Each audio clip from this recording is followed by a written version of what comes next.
mientras preparan los temas técnicos, en el nombre del Padre, del Hijo y del Espíritu Santo. Amén. El ángel del Señor anunció a María y concibió por obra y gracia del Espíritu Santo. Dios te salve María, llena eres de gracia, el Señor es contigo.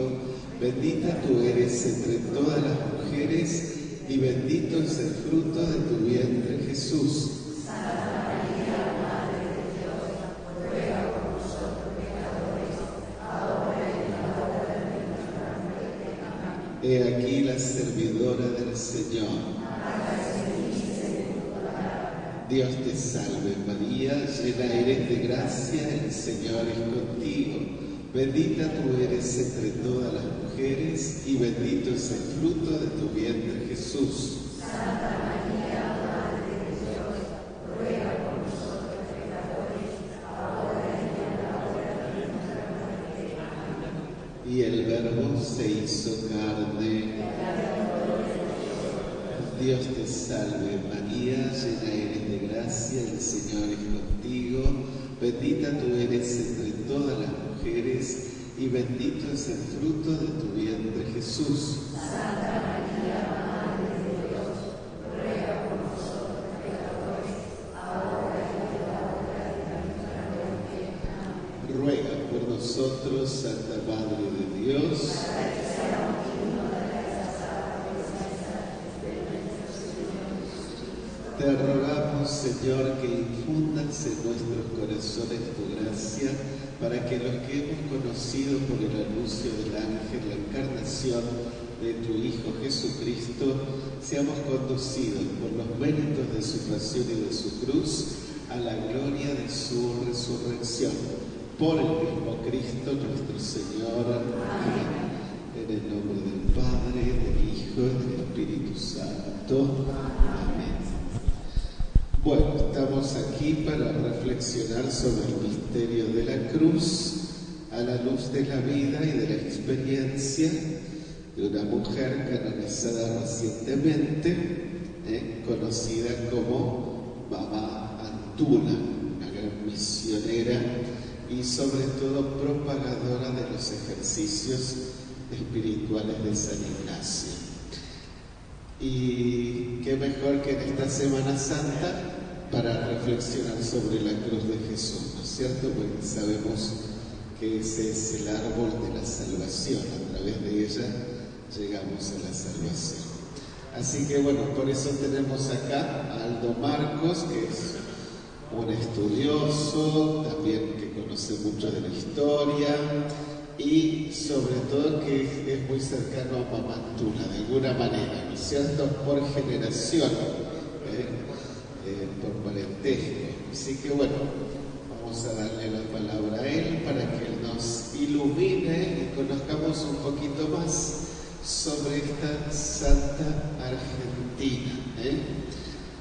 Entre los obispos en la Iglesia Católica hay una comisión llamada la Comisión para la Causa de los Santos y de los Santos de Argentina, porque, como saben, hubo muchos santos que estuvieron por mucho tiempo postulados y nunca llegaron a ser santos, hasta nuestro Papa Francisco, que gracias a él, por ejemplo, Brochero llegó a ser santo, Mamá Antuna llegó a ser santa, otros que estaban ahí hace mucho tiempo en la espera, llegaron a ser canonizados. Por eso los obispos también se propusieron esta meta, que todos aquellos que estaban en la espera pudieran acceder a los altares. Y así entonces fue que también Mamá Antuna recibió este reconocimiento de la Iglesia. ¿Qué significa? La Iglesia proclama oficialmente santo o santa a una persona por su vida configurada de acuerdo al Evangelio. Es decir, son aquellos que se dejaron transformar por la vida de Cristo, por sus enseñanzas, y por eso dice la Iglesia efectivamente estas personas ya son un modelo de santidad, un modelo para los cristianos, alguien que nosotros podamos tomar como ejemplo en nuestra vida de cristianos, Y por eso decimos que los santos, de alguna manera, en nuestro peregrinar a la casa del Padre, son como esos faros, como esas luces que nos van marcando el camino hacia Jesús, porque ellos dejaron transformarse por la gracia de Dios. Ahora, la vida de santidad, por supuesto, no es solamente para los que son canonizados, sino que es la vocación de todos los bautizados. Todos los bautizados estamos llamados a la santidad, es decir, a configurarnos con Cristo.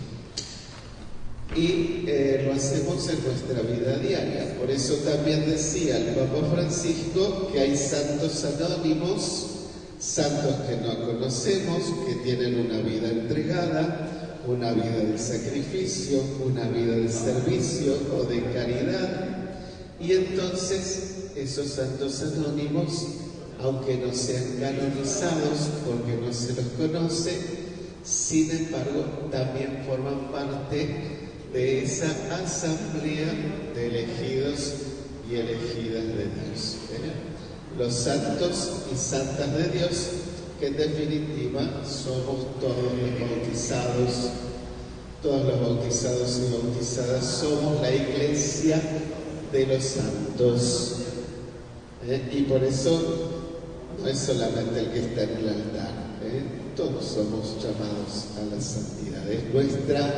Es nuestro ideal, es hacia donde tenemos que apuntar siempre. Bueno, Mamá Tula llegó a los altares, llegó a ser reconocida oficialmente por la Iglesia como santa, y por eso se transforma en un ejemplo para todos los creyentes y también para la Iglesia de Argentina, por supuesto.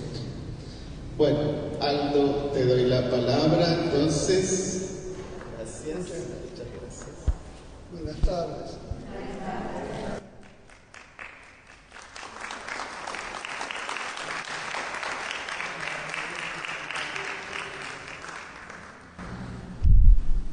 Bueno, el tema que nos convoca hoy es el misterio de la cruz.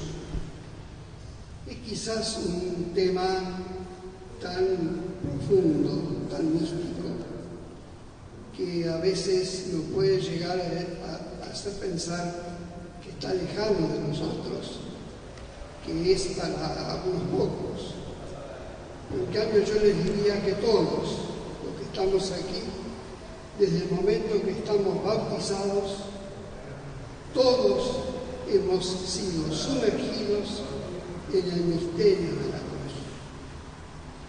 Todos hemos sido bautizados un día en el nombre del Padre, del Hijo y del Espíritu Santo.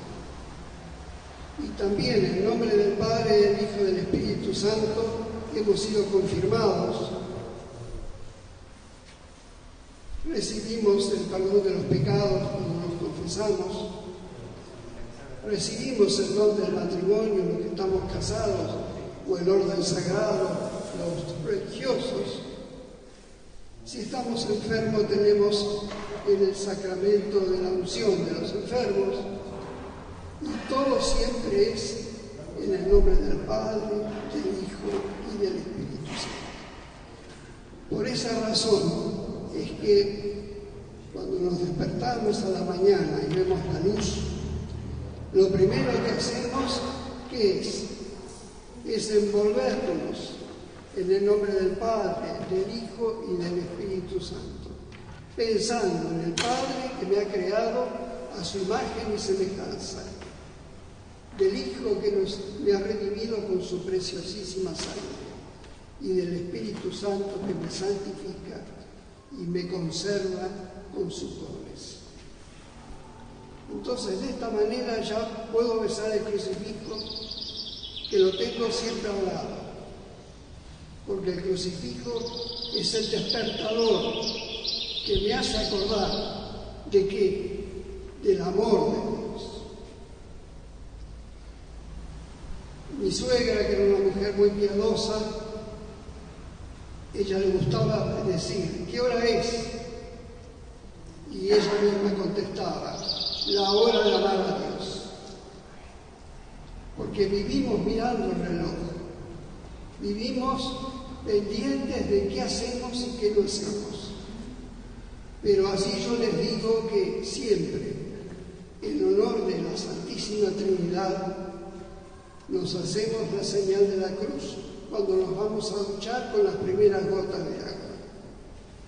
Cuando vamos a comer con el tenedor, hacemos la señal de la cruz pidiendo que Dios bendiga nuestro alimento. Cuando escuchamos la palabra de Dios, nos hacemos la señal de la cruz en el pecho, pues diciendo, por la lectura del Santo Evangelio sea perdonada la pena y la culpa de todos mis pecados, en el nombre del Padre, del Hijo y por fin, al terminar el día, hacemos como Jesús comentó, según comenta en las glorias de María, San Alfonso María de Ligorio, decir, Jesús Nazareno, Rey de los judíos, tened piedad de mí, pobre pecador.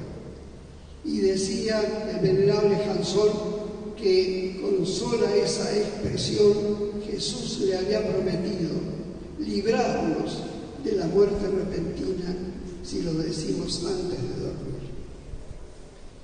Entonces, ¿qué es la cruz? La cruz es precisamente un libro que hay que saber leer, que hay que saber abrir y que hay que saber leer. Es un despertador, yo les decía, porque nos recuerda en todo momento el amor de Jesús.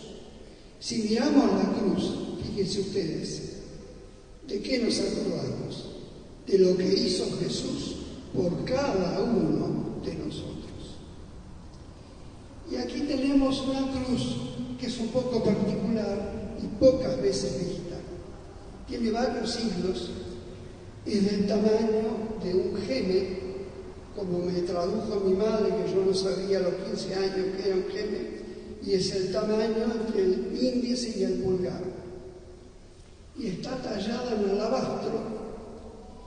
Y podemos decir que esta cruz contiene los 3 tiempos místicos de nuestra espiritualidad.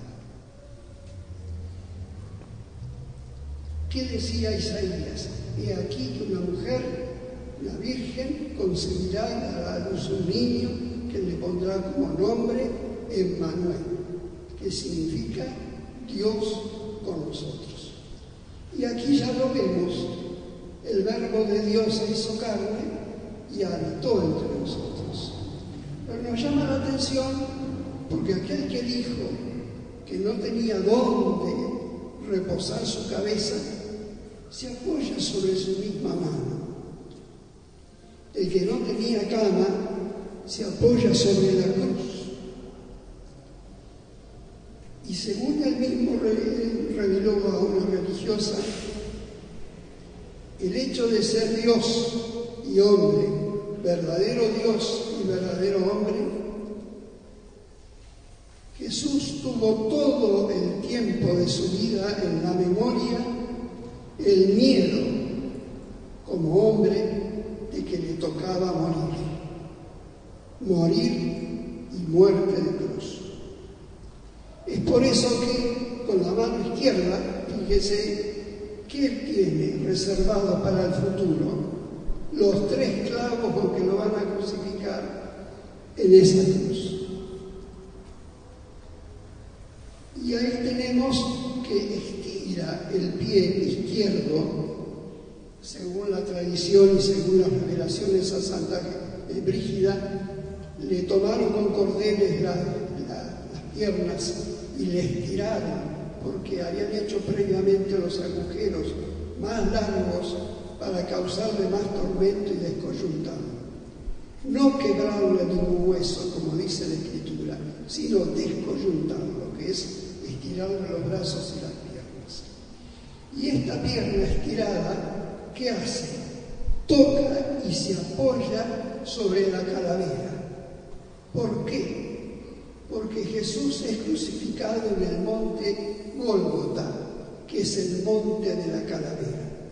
Y esta calavera, que algunos genéticamente dijeron desde la época de Melquisedec, que representaba a Adán, esta calavera representa en sí a la humanidad y a la misma muerte.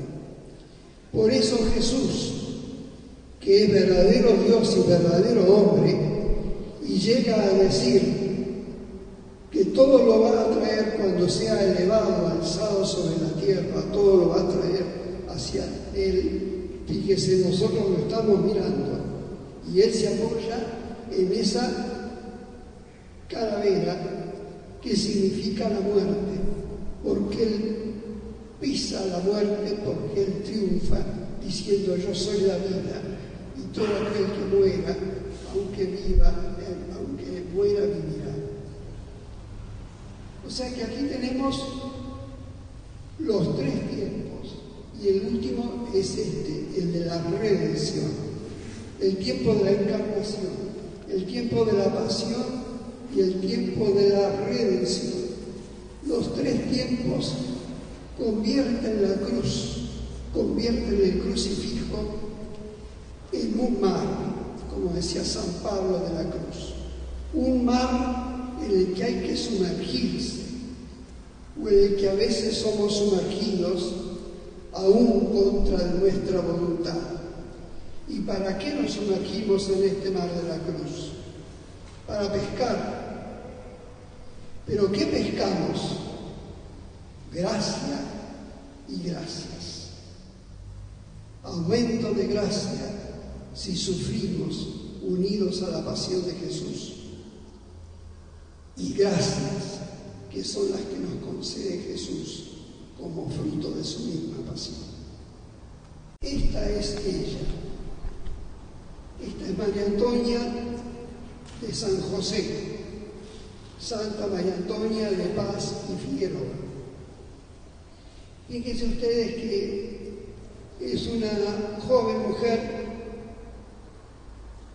nacida en Santiago del Estero en 1730, de una familia de fundadores. Su tatarabuelo, el general Sancho de Paz y Figueroa, fue pacificador de los indios cachaquíes en la segunda sublevación, que fue muy sangrienta. Y tanto su padre, su abuelo y su bisabuelo, todos ocuparon cargos reales. O sea que era una familia de mando, una familia de posición. Y en esa época estaban muy divididas las clases.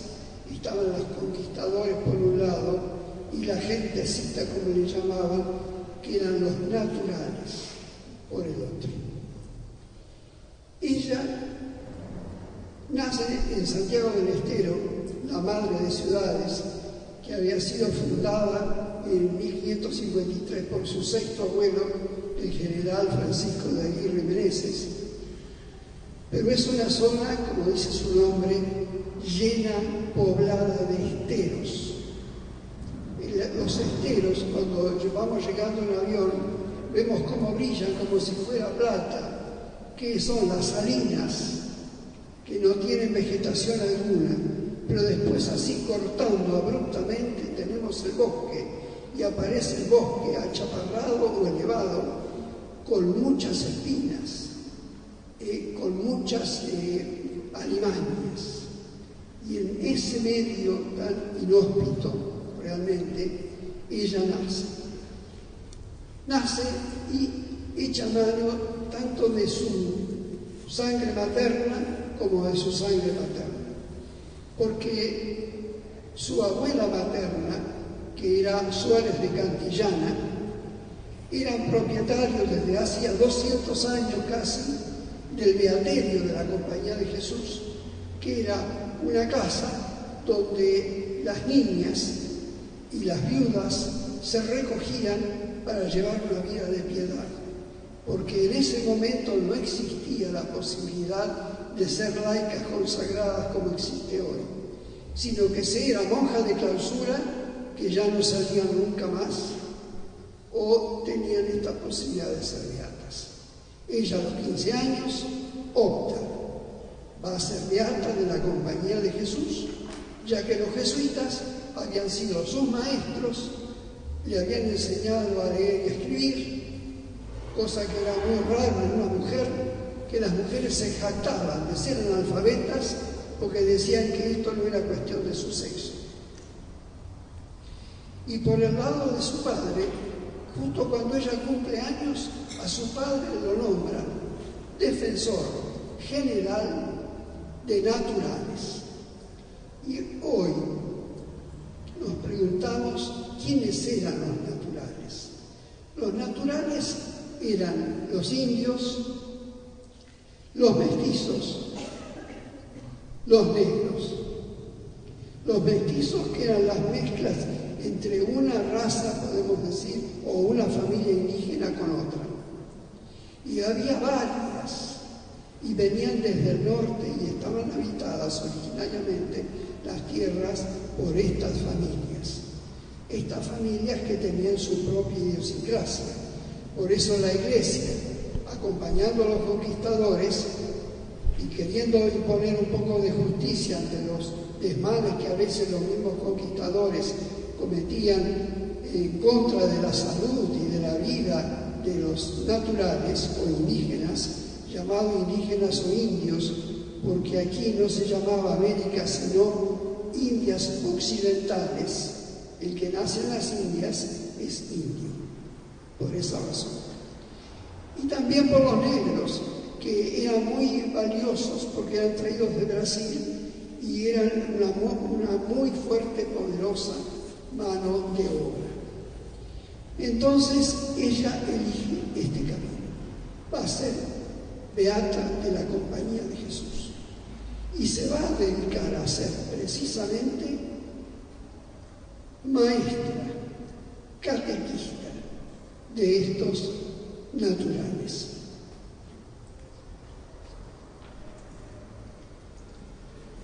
Ella dice: el amable Jesús es quien me conduce y permite estos pasos. Ustedes habrán visto que en su pecho, que tenía la cruz, y esa cruz ella la bautizó, como yo le dije, que decía Isaías, que la Virgen iba a tener un hijo que es el Emmanuel. Ella españoliza el Emmanuel y lo transforma en Manuel, y por el valor afectivo que se usa mucho en América, le llama Manuelito Jesús. Y para los indígenas, en quechua, será el Mañuco, o Mañuquito, o Quito, o Quitito. Fíjense ustedes las variaciones del diminutivo con toda la variante afectiva que tiene aquí en América. Nos tomamos un matecito. ¿Cuándo nos vamos a comer un asadito? Nos tomamos un vinito. O sea, todo en diminutivo, como si fuera chiquito, pero en realidad es el valor afectivo que le damos aquí en América. Por eso María Antonia de San José, ella renuncia a su apellido ilustre para no tener ninguna distinción en la sociedad, y va a ser María Antonia de San José, porque le tenía devoción al Padre Nutricio del Redentor. Y los indígenas, ¿cómo la van a llamar? Mama Antuna. Yo les digo que en mi familia siempre hablábamos de María Antonia, naturalmente, como quien habla de la abuela, y le rezábamos todos los meses de marzo la novena por la fiesta del 7 de marzo. Llevábamos en el rosario la medalla de 1905, de cuando se introdujo la causa de beatificación, pero nunca la nombramos Mama Antuna. Siempre le decíamos María Antonia o la Beata, como si fuera simplemente la única beata, o la beata de los ejercicios, cuando mucho. Entonces esta mamantura va a ir conquistándose los corazones de todos los naturales, al punto de que ella se transforma en la defensora de los nacidos en la América, pero también es la unificadora de los desiguales.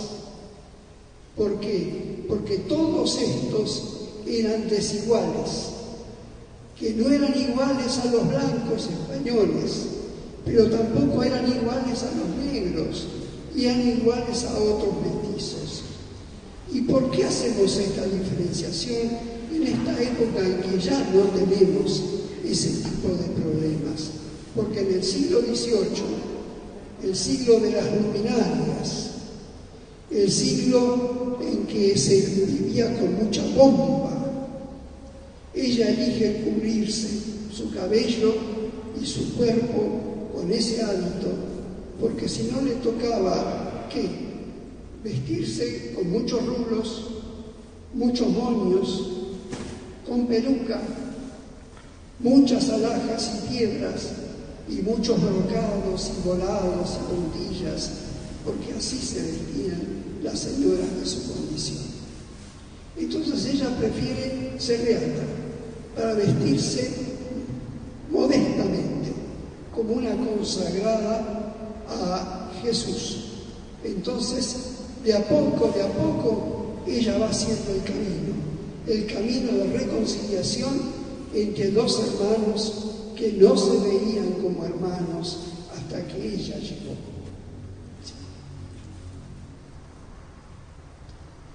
Y siempre con el manuelito en el pecho y sobre todo en el corazón, aquí vemos cómo ella escribe: aún me hallo aguardando a que Manuelito me abra el camino y seguir a donde fuera de su agrado.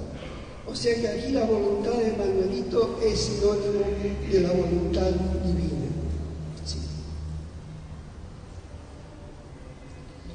Y así la vemos en María Antonia, que cubre su cuerpo humildemente, su cuerpo que según las estadísticas, las crónicas y según los mismos sacerdotes dejaron constancia, era una persona que llamaba la atención, porque era muy bella, muy gallarda, muy elegante al caminar, había sido una mujer bien nacida y había tenido todo el acondicionamiento de la educación que hacía que una mujer fuera un miembro más en la corte donde ella le correspondía por nacimiento.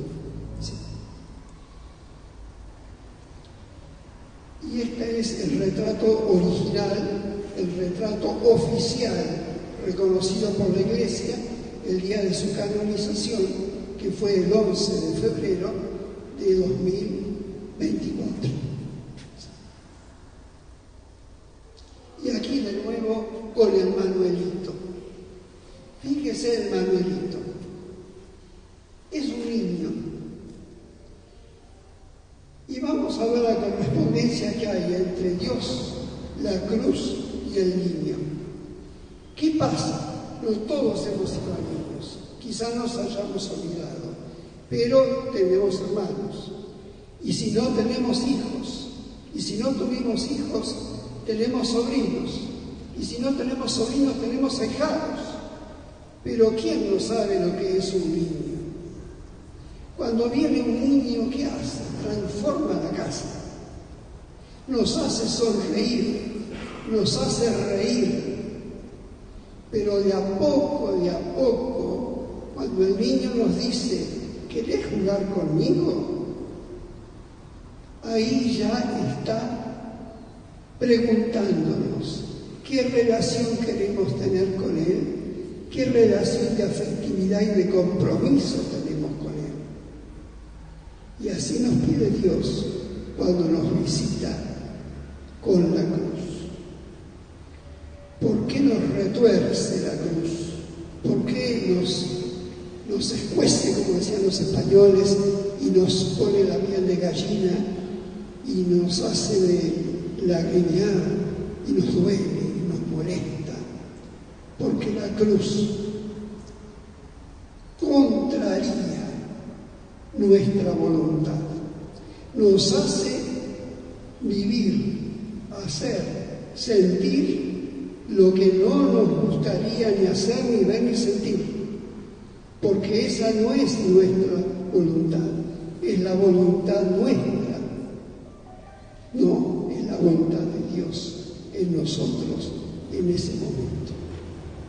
Entonces aquí nosotros vemos al Manuelito, que ella lo lleva hacia todos lados, y cuando ella va por los caminos y todos le quieren besar la mano y se arrodillan en su presencia, ella se inclina y les da a besar el Manuelito, porque el Manuelito es el que hace todas las cosas y el que la lleva a ella donde Él quiere y que le hace hacer a ella no lo que ella quiere, sino lo que Él quiere.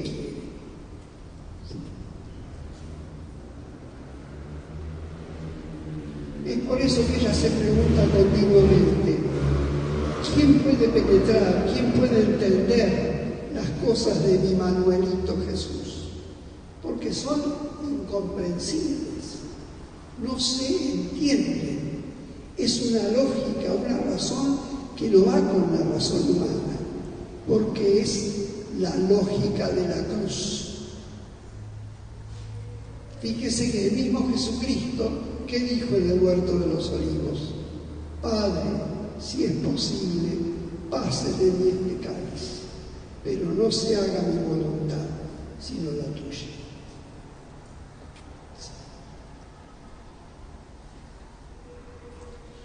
Y esta es la cruz de 1596 que llevaba María Antonia debajo del hábito. Es una cruz, yo la he tenido en mi mano, de fierro, digámosle así, grabada con iniciales en latín, que sería muy lindo en algún momento traducirlas. Y esta es la otra cruz, la cruz de la misión, que tenían los jesuitas y que María Antonia la toma como distintivo de que ella va a misionar, de que ella es misionera, de que ella es, como la han proclamado, patrona nacional de las misiones, porque ella es la enviada. Misionero, que significa, viene del verbo latino miso, que es enviar, es el enviado a Asia, y ella es la enviada hacia los pueblos originarios para llevarles la buena noticia de la salvación.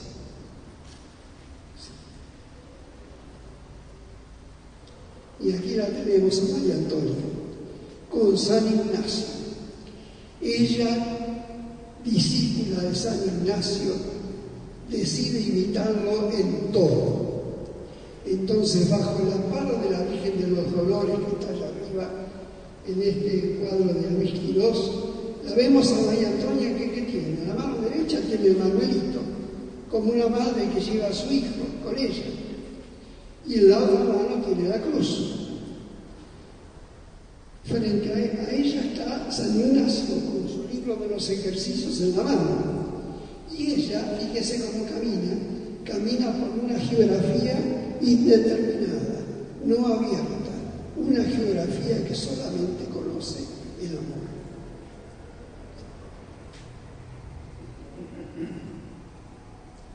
Y aquí la vemos, sin apellido, sin zapatos, apoyada en la cruz, caminando por el salitral y llevando un carrito, porque con ese carrito ella pedía limosna.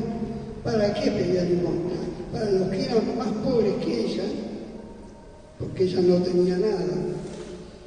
Pedía comida, porque cuando enseñaba a todos los días a los indígenas y los reunía en un lugar que era un oratorio hecho bajo tierra por los calores santiagueños, con 1,5 metros hacia arriba, con techo de paja, y ellos bajaban una escalera y se le introducían en ese oratorio y ahí ella, ¿qué hacía?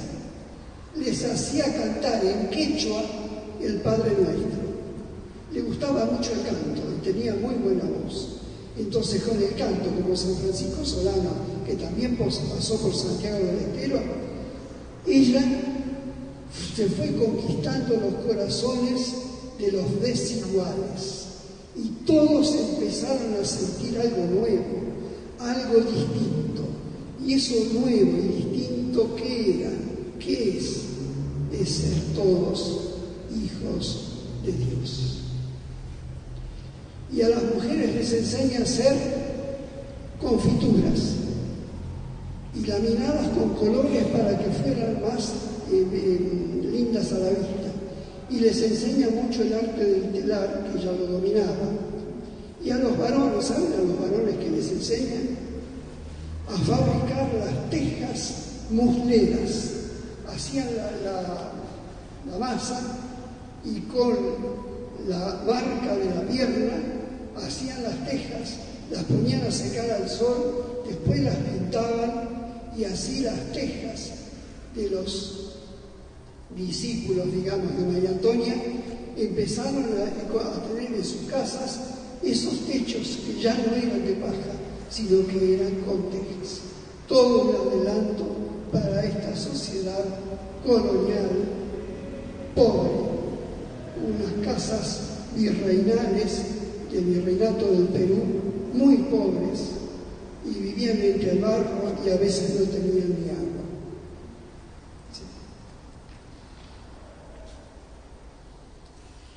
Sí. Y así como va por los esteros, también se adentra en los montes. En los montes va hacia las casas. Y fíjese, visita esta casa que tiene estas características, una familia de indígenas la recibe, tiene en el medio los tunales y los mundos que hacen a la vida de todos los días.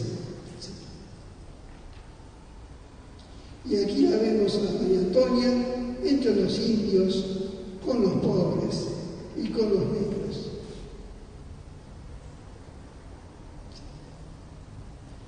Y también ella visita a una nueva clase que ha surgido, que es la del criollo. El criollo antes no existía, y este es el criollo que le ofrece precisamente un mate. Por esa razón ella va a tomar, a adoptar, llevar un mate en sus viajes para poder tomar agua. Bueno, todo iba muy bien y María Antonia hacía todo esto con los naturales que iban aprendiendo la catequesis y iban armonizando su vida bajo la dirección de los padres jesuitas, hasta que llega el 8 de agosto de 1767, en que se lee públicamente el edicto real, expulsando a todos los miembros de la Compañía de Jesús de España y de Indias, o sea, de América. Así que sus maestros, los sacerdotes, los que hacían las ciudades y ayudaban a los indígenas a ordenar su vida con los horarios, con los sembradíos, con las estaciones. Los jesuitas que habían escrito las primeras gramáticas en lengua americana, los jesuitas que habían escrito y habían publicado los primeros herbolarios, que son las plantas que curan y las plantas que matan, originarias de acá de América, tuvieron que dejarlo todo. Los llevaron engrillados como si fueran reos y solamente pudieron llevar el rosario y ni siquiera el libro de oraciones. Todos sus bienes fueron confiscados, fueron rematados y las casas fueron cerradas. Y nadie se animaba ni siquiera a nombrar a San Ignacio de Loyola, porque fueron bajados de los altares todos los santos que eran de la Compañía de Jesús. Un extremo. Entonces María Antonia, ¿qué hace? María Antonia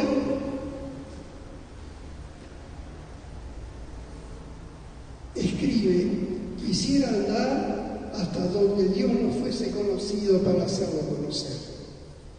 Pero ¿qué hace ella en un medio que le es tan hostil? Que está bajo no solamente la regla del rey Carlos III de Borbón, que era tan severo, el despotismo ilustrado tan famoso del 18, sino además que si hacía lo que el rey no quería, tenía los castigos y las represalias reales. ¿Quién se iba a animar a decir que no? Pero fíjese, aquí está el secreto de la cruz que hoy María Antonia nos enseña.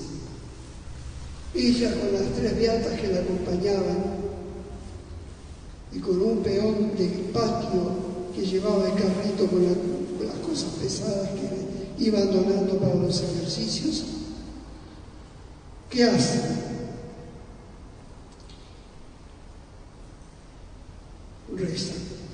Rezan mucho y le piden luz a Dios para saber qué determinación, qué discernimiento era acorde con ese momento crucial que les tocaba vivir, la total intemperie, la total orfandad espiritual.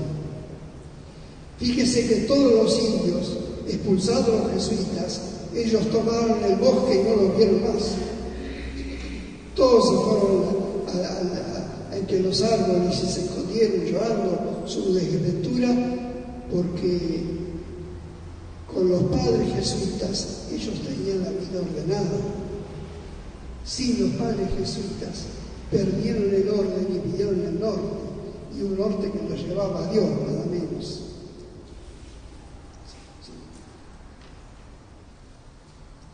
Entonces María Antonia, caminando por las estepas y entre los espinos, decide no solamente ser beata, sino que se proclama y lo escribe, ser heredera de la compañía de Jesús. Ella se proclama heredera, o sea que a ella le tocaba, siendo mujer y sola, mujer y ruin, como ella escribe en su carta, como lo había hecho Santa Teresa 200 años antes, a ella le tocaba hacer lo que hacían los jesuitas. Ella tenía que reemplazar acaso lo que hacían los jesuitas, que eran 455 hombres, sacerdotes y coadjutores, realizaban. ¿Qué podía ella llegar a ser? Entonces decide usar la regla de oro de San Ignacio. En todo, amar y servir. ¿Para qué? Para la mayor gloria de Dios y la salvación de las almas. Pero le da 2 palabras claves, que son obrar contra y la otra, el magis, siempre más. Y esas son las picardías de María Antonia, como nosotros las llamamos en familia.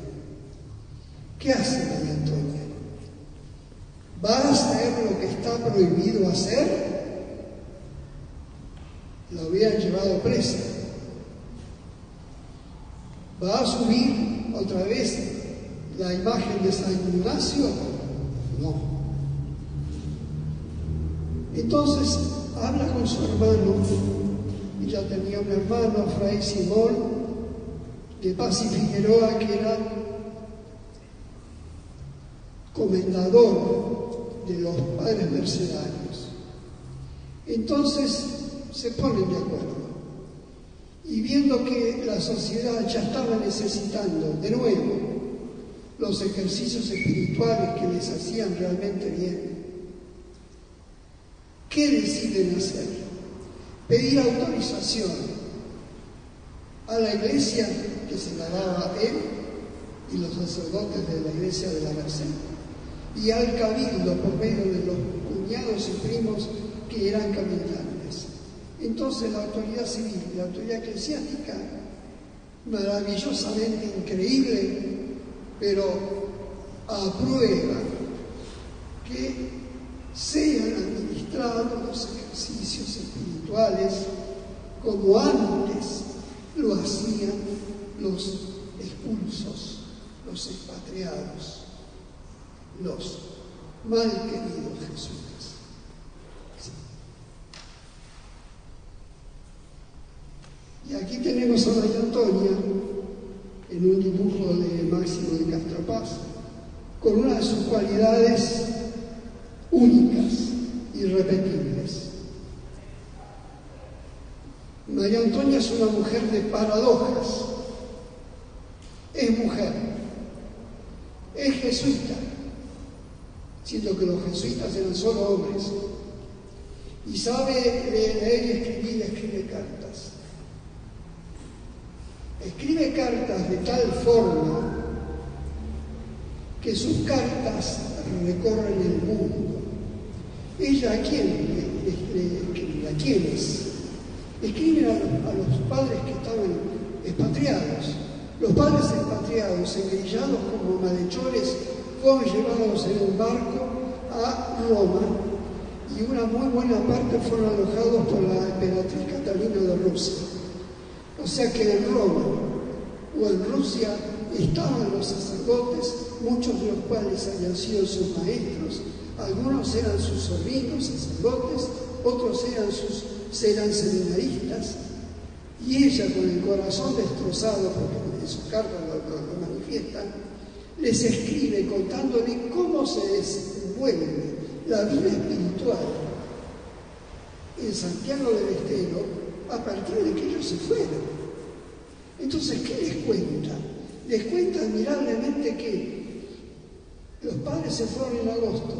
2 meses antes de Navidad ya había logrado María Antonia, con el padre Nis y el padre Toro, 2 mercedarios, reunir gente, invitar a la salida de las misas, reunirnos en ejercicios espirituales que duraban 10 días. Y ella implementa, como buena mujer, algunas modificaciones que fueron oportunas y que los sacerdotes jesuitas desde Europa no podían creer que una mujer se haya animado a hacer modificaciones que fueran tan provechosas. ¿Cuáles eran las modificaciones? Los ejercicios duraban 10 días de corrido. Ya no había casa para hombres y casa para mujeres. Los reunían en una misma casa a hombres y mujeres. Ya no había más ejercicios para funcionarios reales, para señoras principales, para criados, para esclavos, para negros. No. Ella los invita y todos van a hacer retiro juntos. Este es el milagro social y espiritual que realiza Mamá Antonia, porque logra por primera vez en la historia que todos durmieran juntos, separados por hombres y mujeres y para dormir, en esteras en el suelo, porque las camas no alcanzaban, porque eran 200, 300 y hasta 400 personas que venían del campo, de la campaña, de las haciendas, de las postas, de las ciudades vecinas. Y enterándose de que de nuevo se hacían los ejercicios, todos se lanzaron a hacerlos. Y ella introdujo también estos cambios. El canto. Ella le gustaba mucho el canto y cantaba. Cantaba en el Padre Nuestro en español o en quechua, como fuera. Y tenían un almuerzo con 2 platos a la española, primero y segundo, con postre. A la mañana temprano el desayuno, por supuesto. A las 4 o 4 y media de la tarde hacían un impas y se recogían para tomar mate con yerba del Paraguay, que era también una novedad. y a la noche tenían la comida. Entre los horarios y las pláticas, entre la misa y las distintas meditaciones que esas hacían, obviamente estaban a cargo de los sacerdotes que las asistían en calidad de capellanes, ella iba introduciendo el canto de las saetas. Las saetas, que son pequeños cantares españoles, breves, concisos, con una música movediza o solemne, según fuera el tema, pero que les hacía recordar, como son sonete,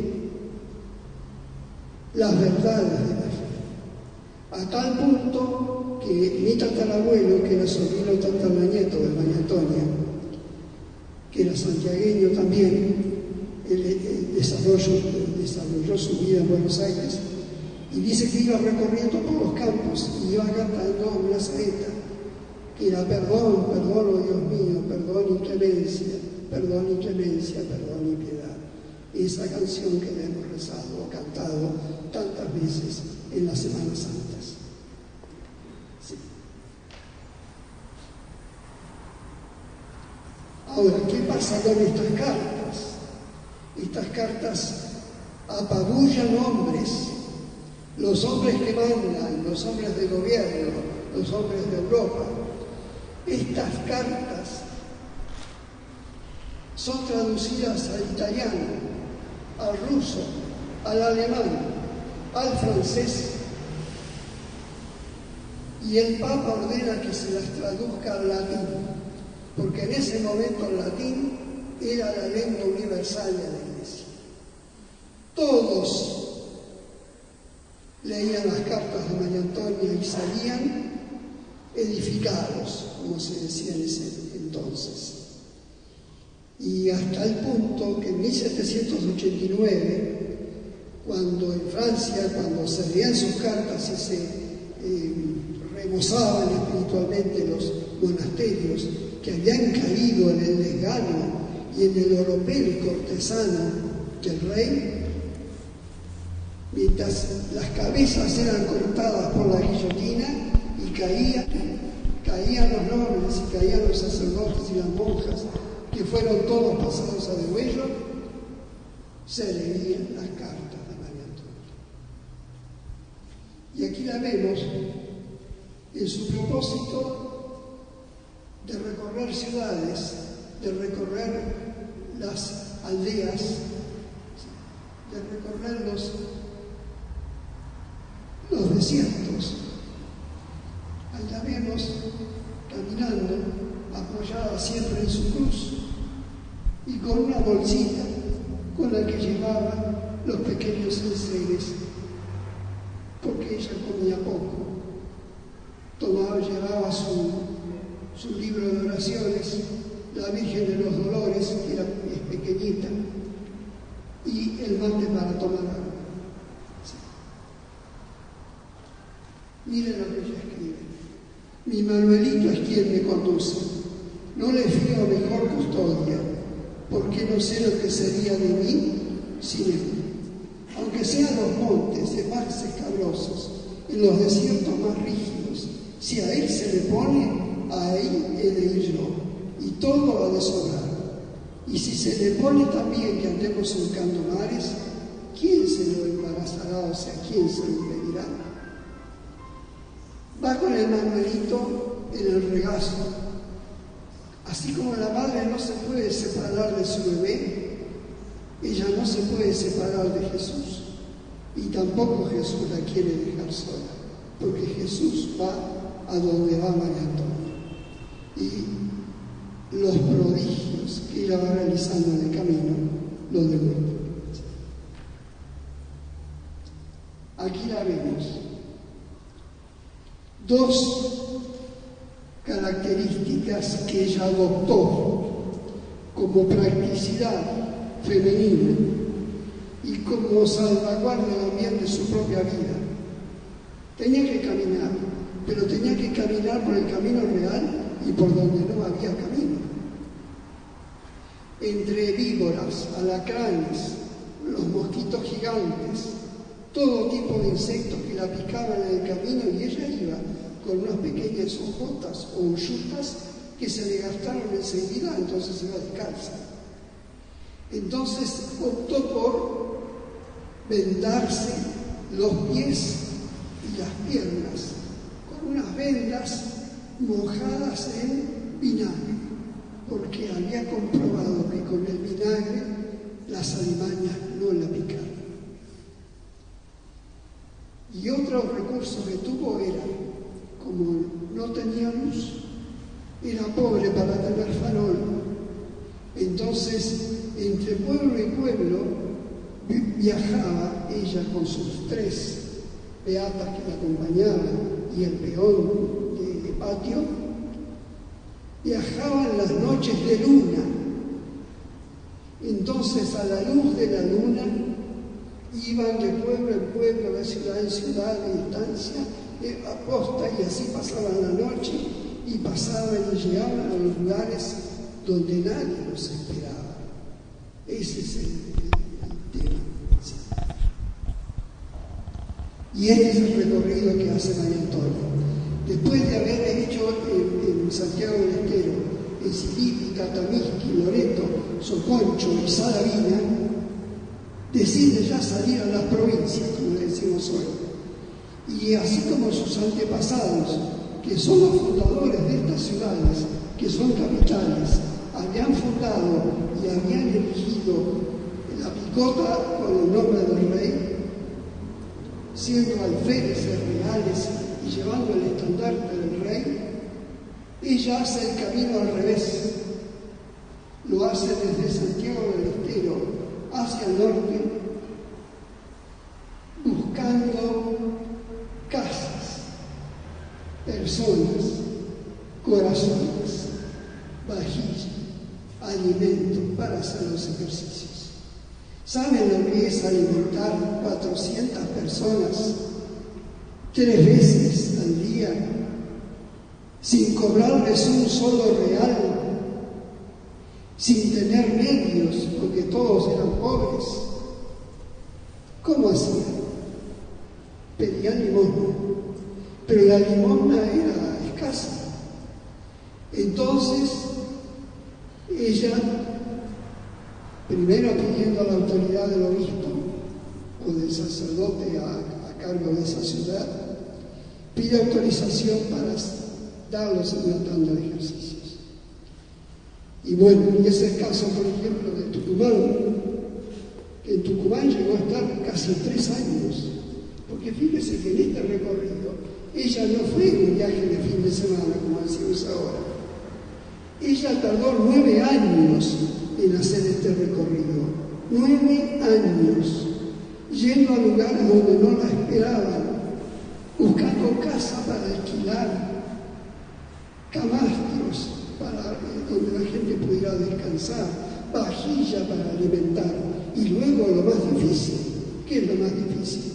Conseguir comida para alimentar a 500 personas, sin medios.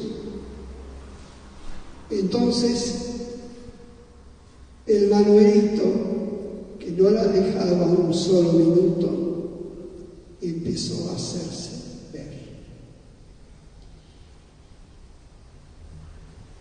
En medio del camino aparece un puma furioso. Ella le presenta la cruz. El animal se amansa, se inclina y se retira y no la ataca. Ella le dice: déjenme a mí, si hay que morir, muero yo. Y así en todo el camino. Se metían en los bosques, y en los bosques había familias de indígenas que no eran pacíficos, que las podían matar tranquilamente. Entonces el niño Jesús, el Manuelito Jesús, el mañuquito, empezó a hacerse ver a través de su sierva. No tenía comida y tenía unos pocos panes. Sí. Miren lo que ella cuenta. Cuando estuve en Catamarca fui desahuciada del médico y encomendándome entonces al Sagrado Corazón de Jesús, me encontré curada pronto, sin ningún remedio. A consecuencia de una caída me rompí una costilla. En otra ocasión me disloqué un pie, pero fui curada una y otra vez por el contacto de una mano invisible. Ahí ven ustedes cómo lo sobrenatural la presente, la acompaña, la sostiene, la fortalece, porque ninguna mujer o 4 mujeres solas no pueden hacerse a un camino y que no les pase nada y no morirse de hambre, no morirse bajo el sol abrasador de 40 y 50 grados, o ante las lluvias, o ante el viento frío de invierno. Entonces, ¿qué sucede? Ella, por ejemplo, les decía, en Tucumán, se encuentra con su prima hermana. Su prima hermana, María Josefa, de Paz y Figueroa, era tía abuela de mi tatarabuela, era casada con el jefe de armas de Tucumán, don Diego Ignacio de Arauz, que era nada menos que sobrino chóstico de San Ignacio de Loyola. Entonces aquí en Tucumán se juntan las dos potencias, la potencia del espíritu y la potencia de la sangre. Y el resultado es magnífico, sin precedentes, único. ¿Por qué? Porque ella con su prima reúnen tantas personas, que llegan a hacer 60 tandas de ejercicios. Fíjese que la tanda, yo les explicaba, son 10 días. Cuenten que cada tanda había 300, 400 personas.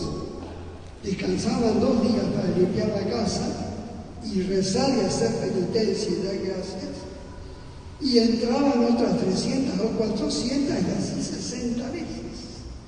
¿Saben lo que es eso? Y bueno, llegó el momento en que no tenía pan, el mínimo,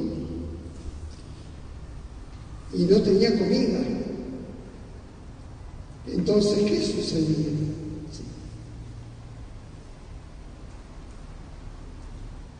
Aquí es cuando ella decide irse a Buenos Aires. Se va a Buenos Aires porque ya que ha recorrido todo el noroeste y le esperaba una gran misión en el puerto de Santa María de los Buenos Aires. Y va precisamente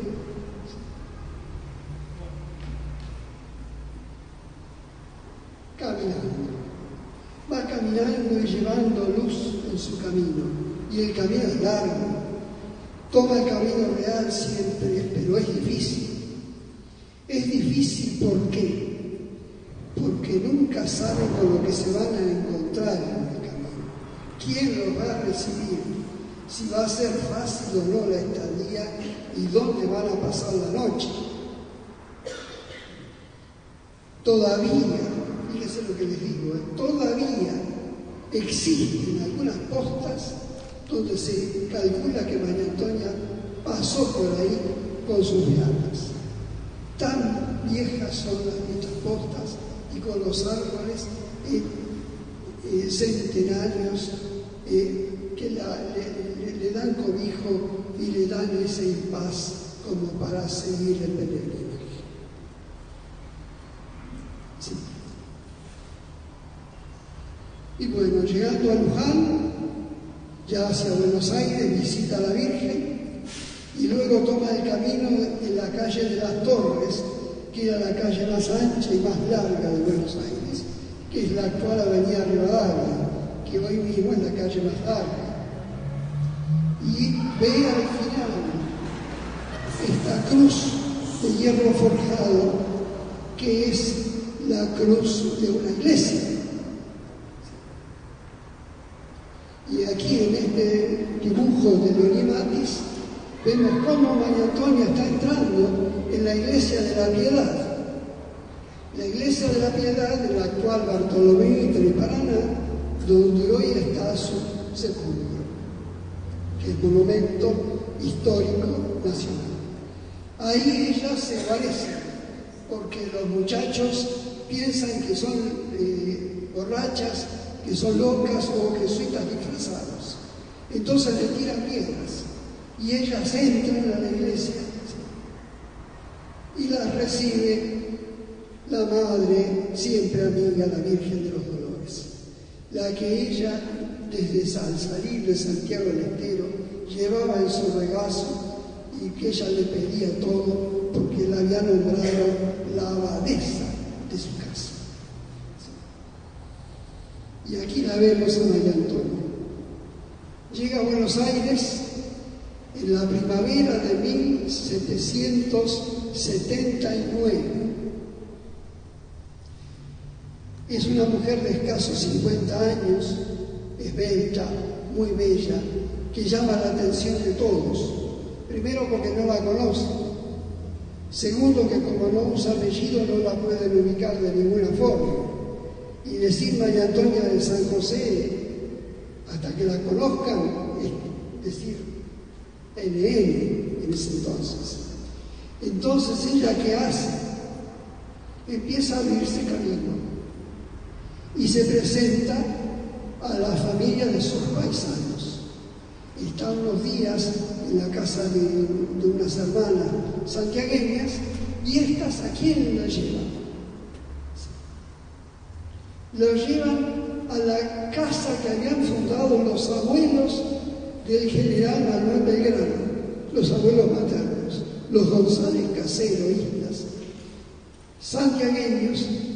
La reciben en la iglesia de San Miguel, que todavía existe, y le dan alojamiento, porque ellos habían fundado esa iglesia bajo el patrocinio de la Virgen de los Remedios, y ahí ella empieza a hacer su primer apostolado, diría yo, mínimamente. Porque como toda mujer bien nacida, como toda mujer procedente, ella sabe que al llegar a una ciudad ajena, ¿qué tiene que hacer? Tiene que presentarse a las autoridades. Se presenta al obispo, que la recibe, pero no le da la autorización para dar los ejercicios, y se presenta al virrey Vértiz, que no se hablaba con el obispo, porque uno era progresista y el otro era conservador. Y este, que es muy conservador, muy realista, por supuesto que no le acepta y la hace ir durante 8 meses seguidos, todos los meses, y todos los meses le vuelve a decir que no. Y ella vuelve al mes siguiente. ¿Qué pasa al mes siguiente? Sí. Mientras tanto visita la casa de las familias patricias y va dejando huella en los hogares porteños, visitando a los blancos y visitando a los negros. Hasta que por fin la recibe el virrey Vértiz por 9ª vez. Entonces, al verla, mueve la cabeza y le dice: es que, señora, esto huele a jesuita. Y ella, con un gracejo muy particular, ¿qué le contesta? Usted huele peor. Le hace una reverencia, el virrey se queda con la boca abierta y ella sale. A la salida, ¿qué hace? Les advierte a la guardia que tengan cuidado, porque ese día de sol espléndido se iba a transformar en tormenta y en lluvia, y que iba a haber truenos y rayos, y que si no se guarecían como ella les decía, iban a sufrir las consecuencias. La mía es ¿qué nos va a decir? Nosotros, por favor, se quedaron. Vino la tormenta, fue tremendo, cayeron rayos mataron a los guardias que estaban afuera, y lo que fue peor, que los rayos cayeron sobre el polvorín, y la pólvora empezó a explotar y la ciudad se revolucionó. El virrey bajó la cabeza y ¿qué dijo? Llamen a la señora. Y así María Antonia empieza su labor oficialmente en Buenos Aires. Aquí la vemos teniendo que servir el pan y encontrando la alacena vacía.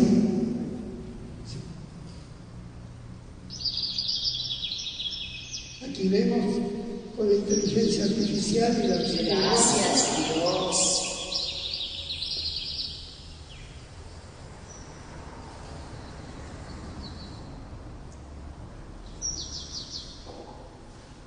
y va hacia los que menos tienen, y llevan de esos panes que la providencia le había regalado. Y aquí la vemos a María Antonia en esta caravana, que es una pintura de Quirós, donde ella precede a todas las clases sociales de su tiempo, incluido un sacerdote que es el que da los ejercicios, y el que termina el recorrido, ¿quién es? Un gaucho.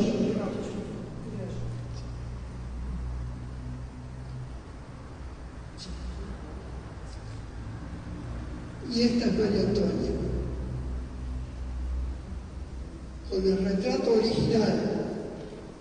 Fíjense, aquí lo que tenemos con la inteligencia artificial es, partiendo del retrato verídico, cambiando el ángulo de la mirada, María Antonia se vuelve joven y toma la fisonomía del primer retrato que le hicieron cuando tenía 49 años.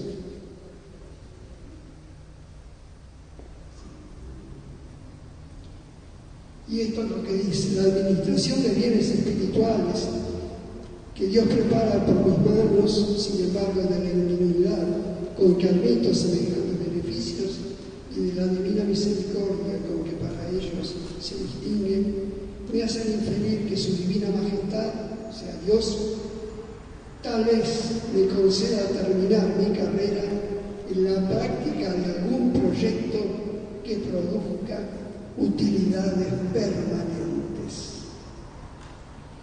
Y bueno, vemos que esta mujer tiene un llamado y una misión a la cual ella responde. Como les decía al comienzo, cuando nos visita la cruz nos molesta y nos cambia la realidad en que vivimos, pero está en nosotros, con nuestra voluntad, en ver qué respuesta vamos a dar o qué vamos a hacer con esa nueva realidad que tenemos. Entonces María Antonia, ante tanto éxito, llamémosle humanamente, y viendo que todas las casas que alquilaba le quedaban chicas, porque ¿en qué casa se alojan 400 personas? Comen 400 personas, duermen 400 personas. ¿En qué casa se alojan? El obispo para este entonces estaba tan contento que le alquiló, él le pagaba el alquiler de una casa más grande detrás de la iglesia de Montserrat, pero igual quedaba chica. Entonces María Antonia empieza a hacer, con las beatas, empieza a hacer colectas. Y ella va creando una nueva mentalidad. Esto es lo que quiero que tengan muy presente. Ella no solamente se presenta como heredera de la compañía de Jesús, sino crea una nueva mentalidad. Y esta nueva mentalidad es la de incorporar las desigualdades. Entonces las desigualdades con ella les da un dinamismo tal que la vida empieza a cambiar. ¿Y saben lo que pasa en Buenos Aires? Es tanta la gente que va a los ejercicios que tiene que cerrar la casa de comedias. Nadie iba al teatro, preferían ir a encerrarse 10 días a rezar. Es una maravilla nunca alcanzada y que los padres jesuitas nunca lo habían logrado. Por eso que estaban maravillados ellos, saliendo y leyendo las cartas de María Antonia. Entonces ella, bueno, tiene sus dones, y entre los dones adivina el pensamiento, anuncia, por ejemplo, anuncia las invasiones inglesas y avisa a las autoridades. Anuncia el reintegro de la Compañía de Jesús y se realiza años después. Y tiene el don de bilocación, que es la capacidad de estar ella en su casa de ejercicios y presentarse en otro lugar donde la necesita. Hay 3 casos probados por testigos. Uno de una muchacha, una joven muchacha enamorada, que el joven la abandona y la deja engañada, entonces ella toma un cuchillo en plena noche y se lo va a clavar en el pecho. En ese momento escucha que le quieren tirar la puerta abajo. Es María Antonia, que se bilocó, le abre la puerta y le dice: vengo para que me entregues lo que tienes en la mano. Y le entregó el cuchillo. Se abrazaron y se la llevó con ella a la casa de ejercicios. Otro caso fue, iban a condenar a muerte a un inocente. Se presenta de noche en la alcoba del virrey y le dice que tiene que rever el expediente. Lo hace y salva una vida. Y otro caso, también comprobado hasta biológicamente, es, hay un señor, José Antonio de Velázquez, que era miembro del Cabildo, comerciante muy rico, tiene un traspiés económico y pierde casi toda su fortuna. Entonces estaba en la azotea de su casa intentando quitarse la vida a la noche y escucha que lo llaman desde allá abajo: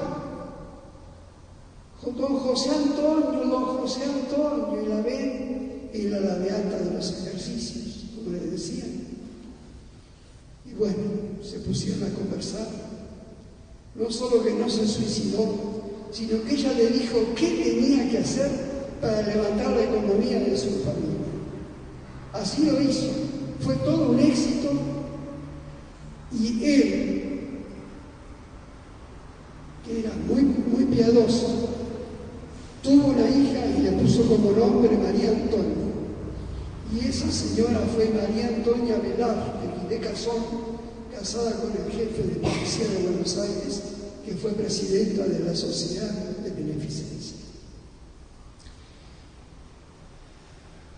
Les cuento para que entiendan el tema de lo biológico. El Papa Francisco era muy devoto de María Antonia. Y cuando era Bergoglio, cardenal de Buenos Aires, arzobispo de Buenos Aires, él invitaba a ir a la iglesia de la Piedad a rezar, a pedir. Y bueno, cuando ya estuvo en la silla de Pedro, el primer niño que él besó al dar la vuelta con el Papa móvil dando la bendición fue un niño que tenía sangre de Paz y Figueroa. Entonces, cuando fueron los padres a saludarlo, le dice: bueno, ya que ustedes son tantos, yo les voy a pedir una cosa. Ahí nos dio trabajo, felizmente. Búsquense los parientes, trátense, conózcanse y difundan la devoción a María Antonia para que María Antonia sea conocida amada, invocada, y así podamos tener los milagros que necesitamos para que sea santa. Y así nosotros empezamos a juntarnos. Y un buen día llegó a mi casa una señora que yo no conocía, y bueno, nos conocimos, y ella era la madre de esa criatura, del niño que besó el Papa Francisco para asumir la silla de Pedro. Y yo le di una de las medallas que tenía de 1904. Esa medalla ella se la llevó a su tía, que tenía cerca de 90 años, Rosita Sánchez Olondo, de Jordán,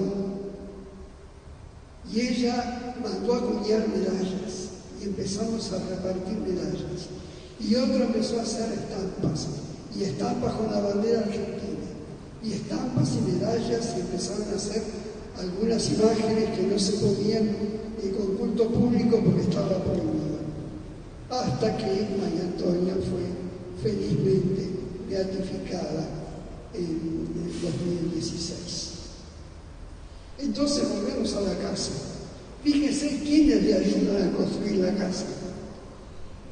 Parte de los terrenos se los donan los padres del presbítero Manuel Alberti, que va a ser vocal de la primera Junta de Mayo de 1810. El dinero que van recolectando, ¿quién lo junta? Cornelio Saavedra. ¿Quién aprueba los planos? Miguel de Ascuénaga. Todos miembros de la Junta de Mayo. ¿Quién asiste a los ejercicios hasta 9 veces? Manuel Belgrano. ¿Y quién la visita y mantiene largas conversaciones con ella? Mariano Moreno. Y Mariano Moreno hace su tesis doctoral sobre el trabajo de la desigualdad y del trato de los indígenas a partir de lo que ella le fue compartiendo y lo que fue viendo, lo que ella hacía. O sea que ven cómo ella iba adelantándose a los tiempos.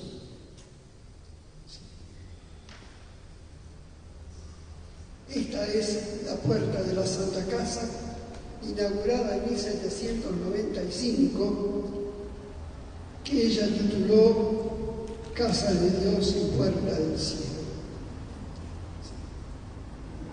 Esta es la Virgen de los Dolores, pequeñita, la que ella llevaba en su regazo y que la nombró abadesa de la casa.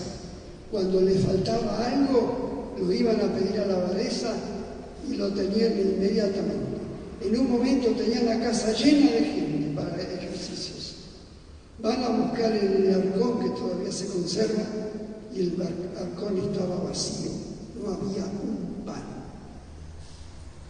Entonces María Antonia le dice a las beatas: encendamos 2 velas y llevemos la imagen dando vuelta a la manzana.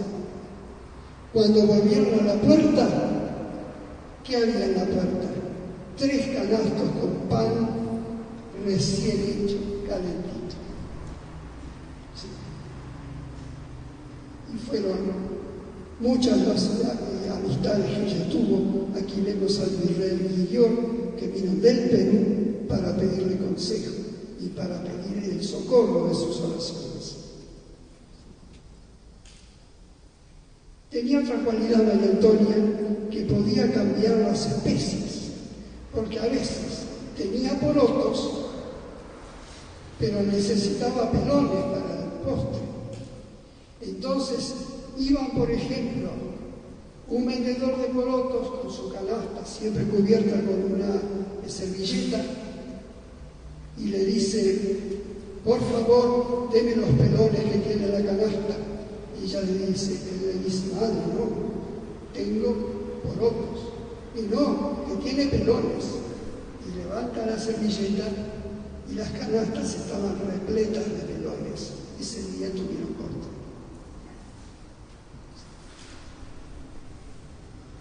Las cosas que Dios hace por provisión son un rasgo, son una chispa de su corazón vasto y magnánimo.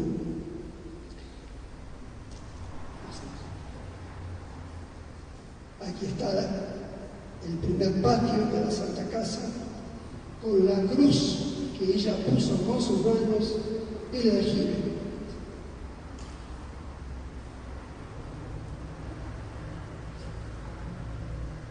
Aquí se ve la espadaña con las 3 campanas que llamaban, con la otra cruz, y debajo, fíjese, el reloj de sol. Pónganse en el tiempo que estamos viviendo. Y aquí empieza la Santa Casa a ser núcleo de devoción popular. Esta capilla todavía existe. Si ustedes van, Independencia 1190, la encuentran abierta, pueden entrar y entrar a rezar. A través de la reja se ve la imagen de Jesús Nazareno y de la Virgen de los Dolores. Fíjese la maravilla de esta imagen, se la regaló don Rosendo Rico, traída del Perú, es de tamaño natural, tallada en madera, tiene pelo natural, dientes de espejos, paladar de espejos, dientes naturales que los hacía con la pluma del cóndor, ojos de cascarón y lágrimas de cristal.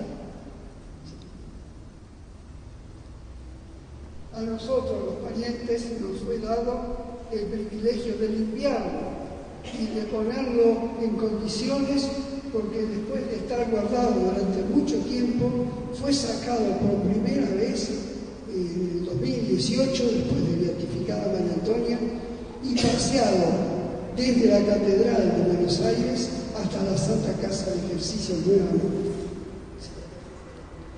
Y esta es la Virgen de los Dolores de ella, que fíjense ustedes también, nosotros la revestimos. La señora que le hizo el vestido, con unos bordados que aparecieron magníficamente apropiados, le colocó el pañuelo de casamiento de su abuela, que también es de los Pazzi Figueroa, en su mano. Y escribe María Antonia: yo siempre me hallo en esta de Buenos Aires, continuando el ministerio de los santos ejercicios y experimentando grandes progresos espirituales en las almas. Sigo con más ahínco a la práctica continua, pues su majestad parece que visiblemente concurre con sus providencias para esta santa obra, así en promover los corazones con tanta reverencia en este acto, como en facilitar todas providencias para el subsidio de la multitud que concurre. Esta es otra dolorosa, que ella era de los jesuitas, la expropiaron, se la dieron a la Junta de Temporalidades que manejaban los bienes de los jesuitas y finalmente se la dieron a ella. Y ella la trajo a Buenos Aires y forma parte de un precioso calvario. Este es el Señor de la Aspiración, que es una imagen muy venerada y muy piadosa. Y aquí ven la casa de ejercicios colmada de gente, las beatas que no dan abasto para poder atenderlos, porque les digo algo más, no los recibían así nomás, los anotaban previamente, pero cuando les tomaban el nombre, averiguaban qué grado de catequesis habían recibido, porque si no los mandaban a una catequista, porque de lo contrario nunca hubieran podido hacer los ejercicios. Y así fueron anotando y se conservan muchos libros. Y entre los que hicieron ejercicios también está el cura Brochero. Bueno, ¿qué podemos decir de María Antonia que no hayamos dicho? Una de las testigos, Monseñor Marcos Escuracho, le decía que fue el encargado de iniciar la causa de beatificación en el mundo. Entonces él recibió las declaraciones testimoniales bajo juramento de las personas que la habían conocido o sea, testigo ex visu, y de las que habían escuchado a sus padres o abuelos ex auditu, los que habían escuchado. Entonces todos dijeron qué habían escuchado, cuáles eran las maravillas, los milagros, los portentos, las cualidades que ella tenía. Entonces, entre los que declara una sobrina de ella, Isabel de Paz y Figueroa, de Ávila, y ella dice algo inusitado, algo que no le pasó nunca a ninguna santa, a ningún santo. Muchas veces saben que, bueno, la maldad existe, naturalmente, y la envidia también. Ella andaba por la calle y mientras algunos se arrodillaban a sus pies, otros querían verla muerta. Entonces, no faltaba el que le empezó a tirar piedras. Pero el asombro de todos era que las piedras no la tocaban. Un día ella estaba en una casa que era de la que era reducida, en el medio del patio, con una gran olla, revolviendo, porque le habían dicho las beatas que la comida no alcanzaba. Entonces, ¿qué pasó?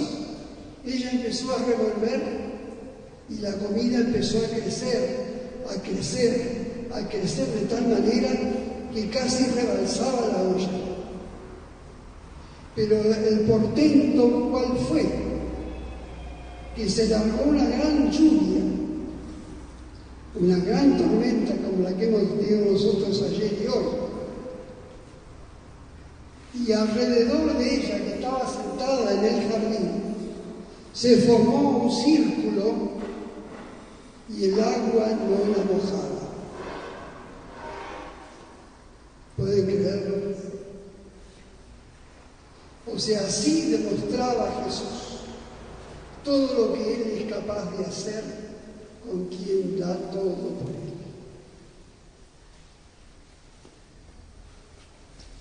Otro caso fue, escribió una carta a Santiago de Leteros anunciando la muerte de una sobrina nieta de ella. Y bueno, la carta llegó un mes después. Era tanto el crédito que tenía la palabra de María Antonia que el que recibe la carta, que era un juez, ordena la apertura del ataúd y a la muerta la encuentran, dada vuelta y rasguñada, lo cual comprobaba que la habían enterrado viva como solía pasar en esa época. En verdad que me hallé muy cabizbaja, pero ya mi Jesús me ha enderezado sin saber hecho yo remedio alguno. Siempre está el Manuelito dándole la fuerza y todo lo que le falta.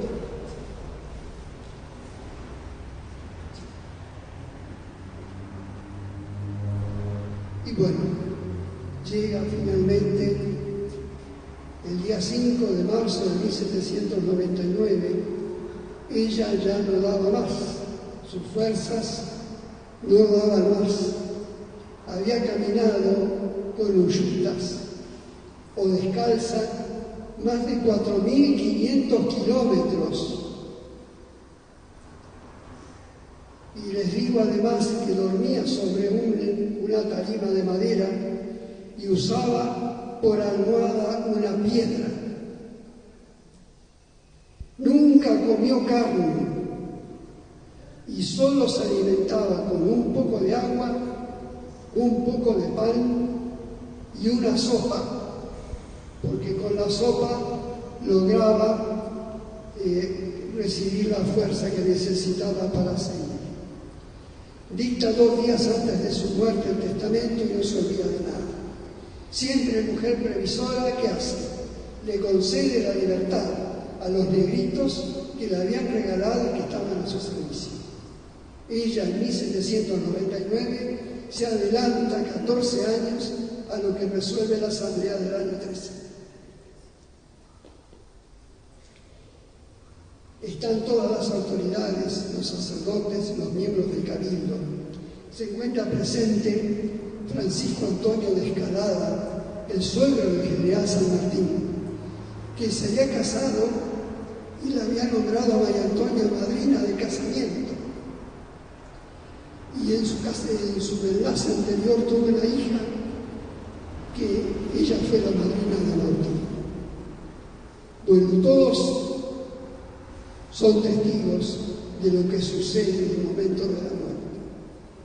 Muere no casualmente, después de 33 años de servicio a la administración de los ejercicios espirituales ignacianos, un viernes a las 3 de la tarde. En el momento de la muerte, todos se quedaron estupefactos, porque vieron que de su pecho se levantaba una bola de fuego que se elevaba y se elevaba hasta el techo y salía.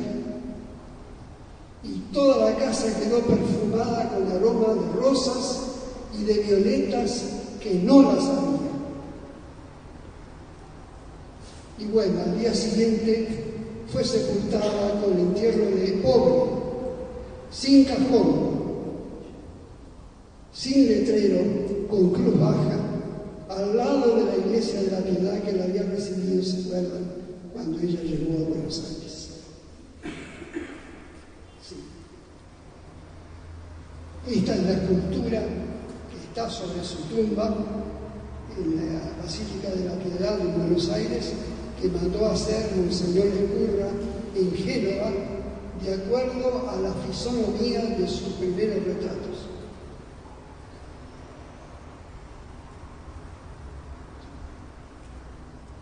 Este es el estandarte que hicimos nosotros, nuestros familiares, porque como teníamos representación en las procesiones y las misas, en la Iglesia de la Piedad siempre entraban todos, entonces querían una identificación. Entonces se nos ocurrió hacer este estandarte, que lo hicimos con Jorge Valla Casal, que es arquitecto y dibujante, y yo iba dando las ideas de las figuras y Jorge las iba dibujando y haciendo el diseño, y conseguimos una persona que bordó y pintó, y aquí tenemos a María Antonia, joven, bajo la espadaña de la Casa de Ejercicios, con el escudo nacional argentino y el escudo de la familia de Paz y Figueroa, el corazón en plata de la Virgen de los Dolores, la pluma con la que ella escribía sus cartas y fue conocida en el mundo entero, la rueda del carrito con el que recogía las limosnas, el trigo y los tunales, la azucena y la flor de ceibo, que es la flor nacional argentina, y debajo el escudo de la Compañía de Jesús, que gracias a esta presencia de María Antonia, el sol del escudo de la Compañía de Jesús, el sol del escudo de la Compañía de Jesús se repite en la bandera argentina con 32 rayos, 16 rectos y 16 ondulados, que significan el efecto transformador y iluminador de la luz. Y en lugar del nombre de Jesús le colocan una cara a nivel, como se usa en lexicografía. Y la primera moneda que tuvimos fue el Sol de Mayo, que también es el escudo de la Compañía de Jesús.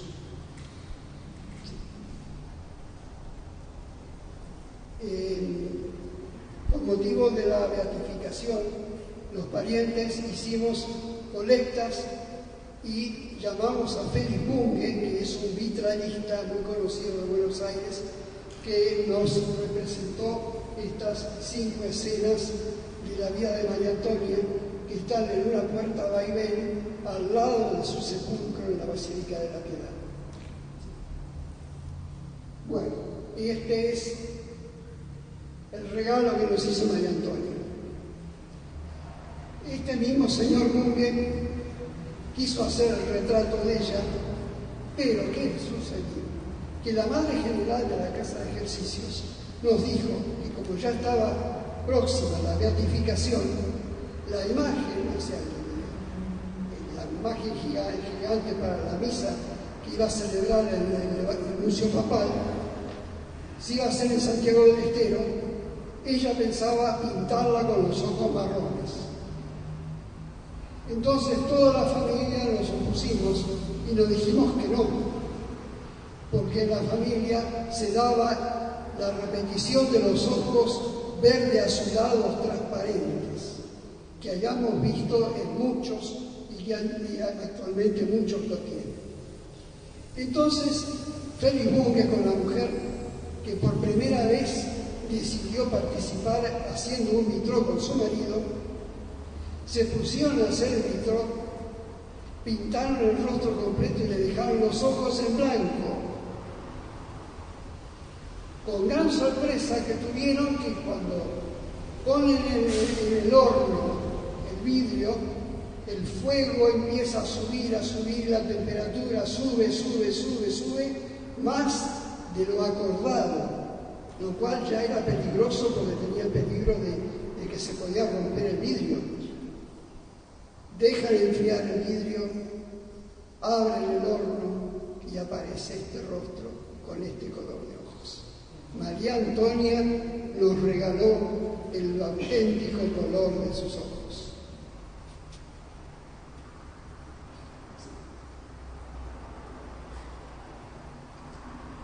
Fue nombrada Madre Espiritual de la Patria.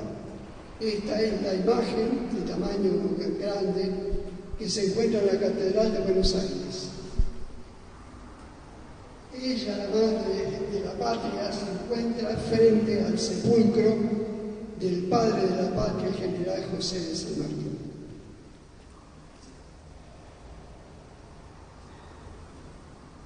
Vimos a Dolores Avendaño, que es la dibujante de Harry Potter, y nos hizo este dibujo que es muy alusivo a la relación que ella tenía con los niños. Y aquí la imagen de tamaño considerable, hecha ahora con motivo de la beatificación y que se encuentra en Cilípica, donde ella, la flor de Cilípica, catequizaba a los indígenas, y tiene la característica del siglo XVIII de que está hecha con tela encolada. Es de gran belleza. Este es el retrato de ella a partir del bosquejo que le hicieron el día de sus exequias, y cuyo autor es Fernando García de Molino, que lo copió en 1861.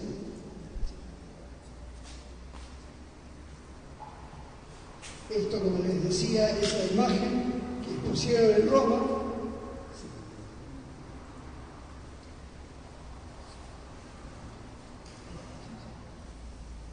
Y a partir de ese retrato anterior, fíjense ustedes, aquí vemos cómo, cambiando el ángulo de mirada del rostro, el rostro que parece de una persona mayor toma la primera juventud, de la primera vez.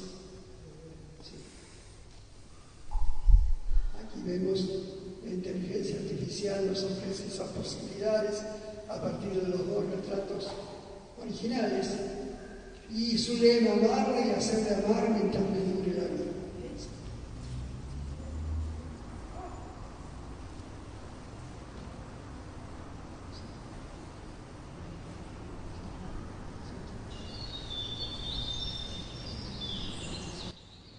Gracias por participar.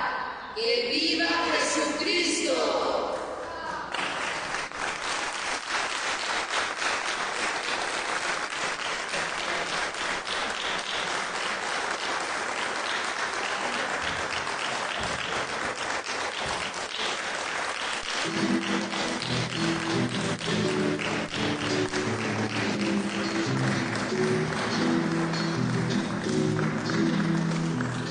Cuando los padres de las misiones fueron echados sin compasión, quedó solito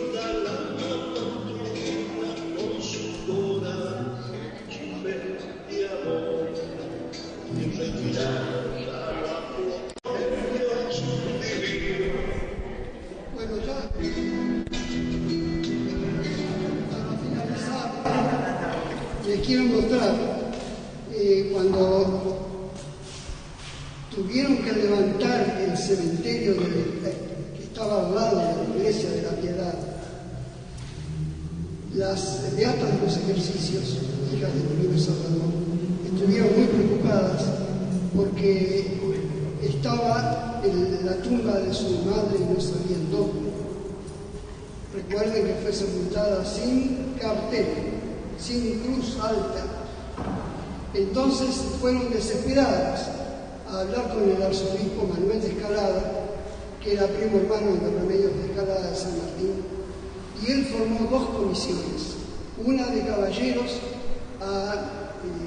bajo la presidencia de don José Portugués, que fue un gran benefactor que tuvo, y otro de señoras, que estuvo a cargo de Micaela Cascallares de Paz, que era la mujer del entonces presidente de la República, el doctor Marco Paz, mi tío tatarabuelo, y que encontraron maravillosamente, sin saber cómo, los restos, gracias a una niña que se desapareció el 25 de mayo de 1867, en plena guerra del Paraguay, y le dijo estas palabras: buscan los restos de mi madre, cábenle aquí. Cavaron, ¿y qué encontraron? Los restos de María Antonia, identificados por dos cosas, porque las hermanas le pusieron debajo de la cabeza un tronco de ñandubay, que es imputrescible, y en las manos una cruz de olivo de Jerusalén que tampoco se corrompe. Ambas se conservan, recuperaron los restos, y aquí tenemos los restos que recuperaron, una pequeña partícula que quiero mostrarles a ustedes para que lo vean, de 1867.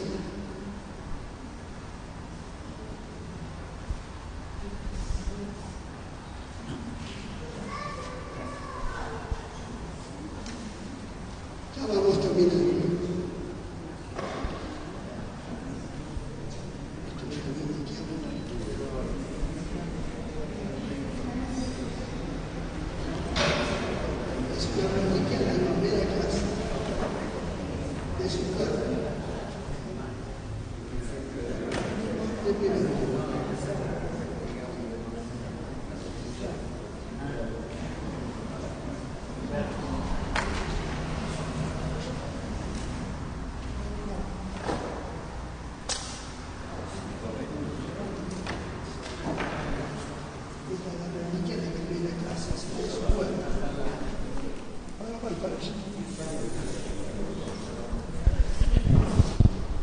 Qué bueno, mira qué lindo.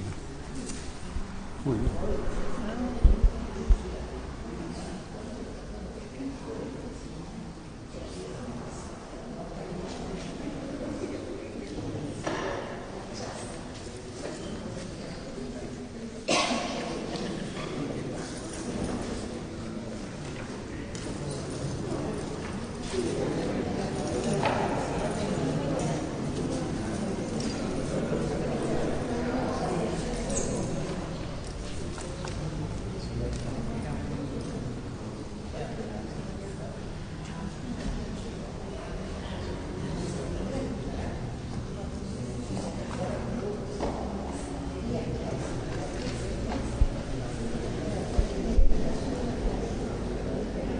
Estas son las famosas lanitas de María Antonia. ¿Qué son las lanitas? La cantante María Marta Serra Lima, que era Paz también, ella no iba a ningún lado sin las lanitas de María Antonia.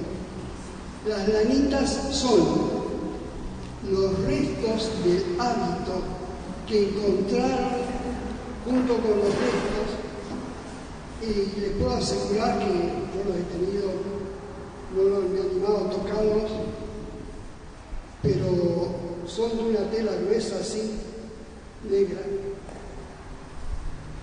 y que, como se ve, estos son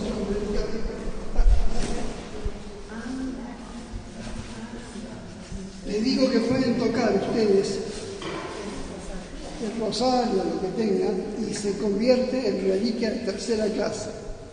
Esta es una reliquia, la primera es reliquia de primera clase porque es del cuerpo.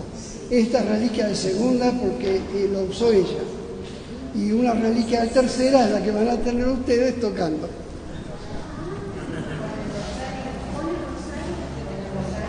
Sí.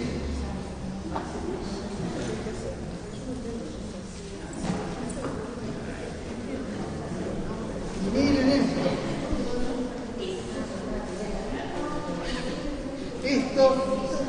Esto es increíble. Esto, cuando yo fui para la beatificación, estuve en Cilípica, en Santiago del Estero, fui a las 3 lomadas, que era el lugar donde está el oratorio donde María Antonia reunía a los indios.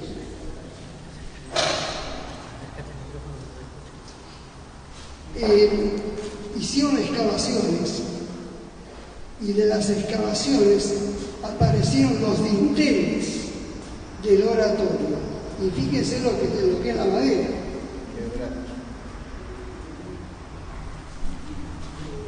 Esto tiene más de 350 años. Esto no es reliquia, pero es un testimonio que ustedes pueden ver.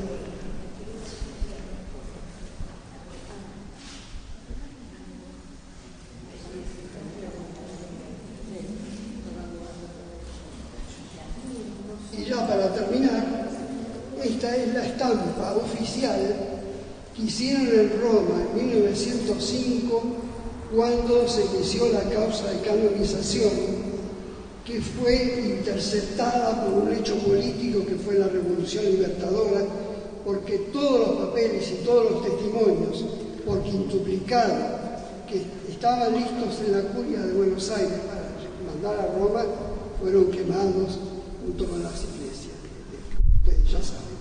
Así que de eso no quedó nada y tuvo que volver a hacer todo y fue tremendo. Entonces, esta imagen de ella tiene en la cruz 2 astillas de la silla de Jacarandá donde ella se sentaba para escribir las cartas.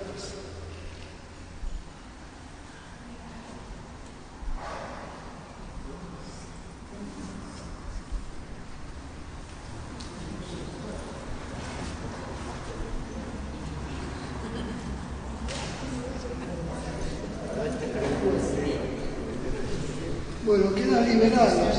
¿Alguna pregunta?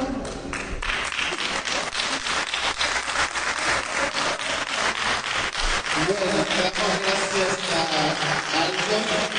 La verdad que hay mucha información para seguir meditando y viendo la imagen de esta gran mujer, ¿no? Mamá Tula, gran evangelizadora. Hay algunos que trajeron algo para compartir, un tecito, algo. Pueden pasar al salón por aquella puerta, al salón vidriado allá en el pasillo. Y por ahora le agradecemos a Aldo esta charla. Muchas gracias por la información. Te felicito, Aldo, muy buena la charla, hermosa. Sí, al final se pudo ver. Sí, fantástico, muy bueno. Muchísimas gracias, muy merecido. Gracias, Pacha, gracias por grabar.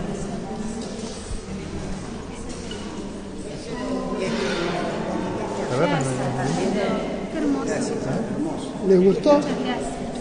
Se enteraron de algunas cosas, porque la gente no sabe quién es.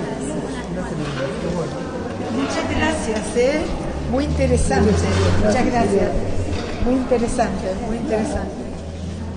Sí, porque yo tengo, perdón, yo tengo mi sobrina de La Plata, que es muy beata.